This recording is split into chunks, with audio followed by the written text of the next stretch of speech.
Hey guys, hey, it's Philippe Deloan here. Paula Fasano has asked me to do some stuff on public speaking for you guys. And I heard you guys are absolutely awesome life changes in your school. And I've had lots of experience with this, doing some well vision things and just speaking in front of probably 50,000 people this year. So, what I'm trying to say, there's three main tips that I want to give to you about public speaking. Here they are.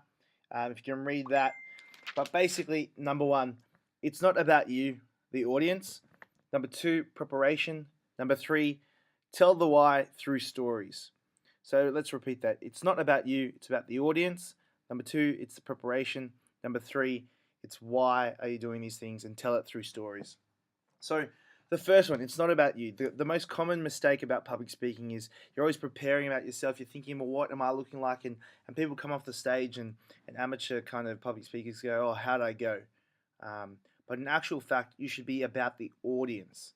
You should think about how did the audience receive me? How did you make them feel? What preparation or things do you need to look for? What time of day is it? What are they wanting from you? So the first thought of public speaking is to think about the audience.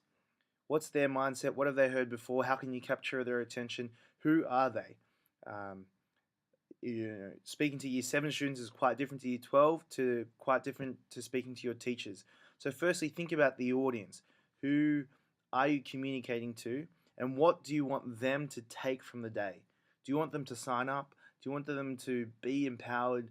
What do you want them to do? You start with the actual audience, and then you move to the second one of preparation. Once you kind of know what your goal is, what you want the audience to do, and how they're feeling, you can then prepare for them properly. Um, as an example, 3 o'clock in the afternoon on a Friday afternoon, um, the audience is going to be quite, tired and lethargic. So you prepare for that.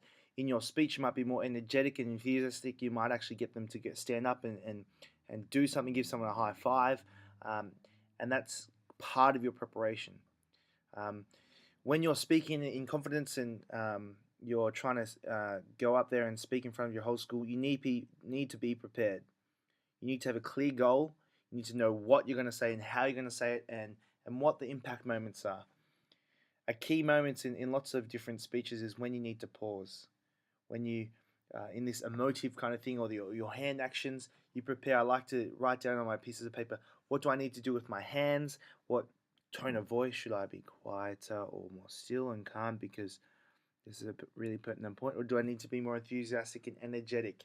So you prepare that as well as what you're going to say. So your posture, your language, what the audience is feeling, what you kind of want to get them across.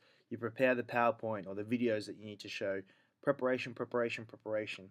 They say for every 1 minute of speaking that you're going to do, probably takes about an hour of preparation, just as a rule of thumb. Um, and the third one is telling your why. Why are you here? And tell it through stories.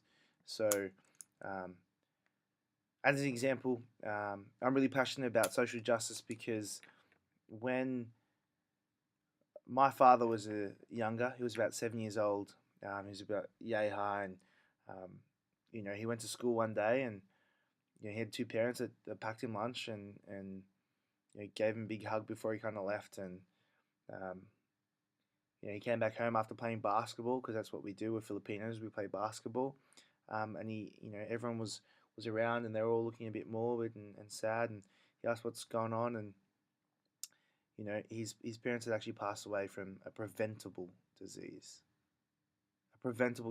that there was a cure at the time that they just didn't have access to.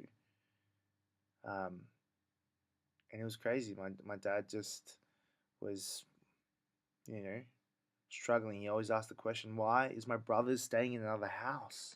Why don't I get love? Why don't I get my packed lunch? What happened to my parents? Why? And that preventable disease.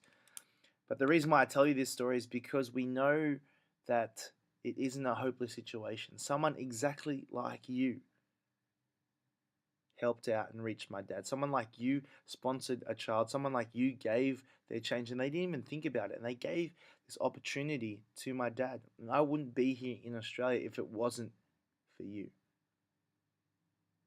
What I'm saying is, you have the opportunity today to make a powerful speech to your class, to your work colleagues, to learn skills for life, and empower people that you are changing lives, because I stand here before you as living proof of that. So when you are doing this speech, you should prepare, think about the audience, and tell an awesome story, because it's how you make them feel, not exactly what you need them to say. So with that, that's my kind of video, Public Speaking 101. It's not about you, it's about the audience. Prepare, prepare, prepare, and tell why through stories.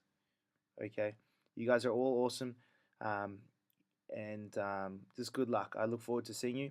The other awesome thing as homework, look up Simon Sinek,